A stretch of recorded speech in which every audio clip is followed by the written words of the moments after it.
Thank you, Mr. Chairman, for allowing me a slot to speak, and to the Commission and its Secretariat for expanding the opportunities for civil society organizations to contribute to these debates and to the discussions at the CND in general. I speak here as a civil society representative on the delegation of the International Harm Reduction Association and as spokesman for the International Network of People Who Use Drugs, INPUD. Also, I am a member of the United Nations Civil Society Task Force that's preparing the high-level meeting on AIDS to be held in New York, June 10-11, representing one of UNAIDS named key population, the people who use drugs. Maybe this is difficult to grasp, but we beg the Commission and the organizations present here to open their minds and hearts to our words. Civil society organizations have an important contribution to make in this area of policy. Civil society involvement can help to improve the policy discussion and help governments to engage with and have the direct input and valuable input from representatives of organizations of people who use drugs, academics, drug policy analysts, farmer organizations, and so on. We are plainly aware of the suffering and harms drugs can cause to individuals and understand the need of drug control, most especially to keep children away from drugs, legal or illegal. People who use drugs are considered to be a part of the problem.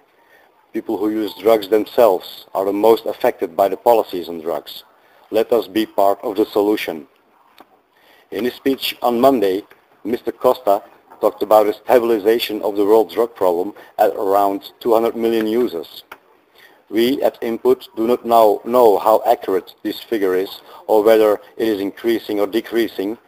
But if it's true, then we are talking about 200 million citizens who do not forfeit their humanity and human rights simply because they choose to use substance covered by the international drug control system. There are not 200 million threats to social order. Most of us wish to get on with our lives without harming others. Some of us have problems with our use and may need help. We cannot all be treated as criminals. Many of us want to help develop drug policies that are more effective in reducing harm to both user and non-user. This is why INPUD is here. We believe that the Commission and the other institutions of drug control would greatly benefit from the involvement of people who use drugs as part of the civil society engagement in the process of drug policy making. To work together for improvement and to make more cost-effective the treatment and harm reduction measures for people who use drugs. To cooperate closely together in the global fight against AIDS, hepatitis C and other blood-borne diseases. To avoid people's unnecessary dying.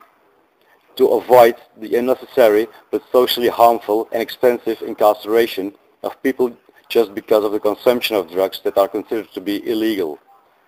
To cooperate closely together in the fight against the criminalization, stigma, discrimination and marginalization of people who use drugs, and to work together for social inclusion and health, and to avoid violations of the human rights of people who use drugs. Thank you.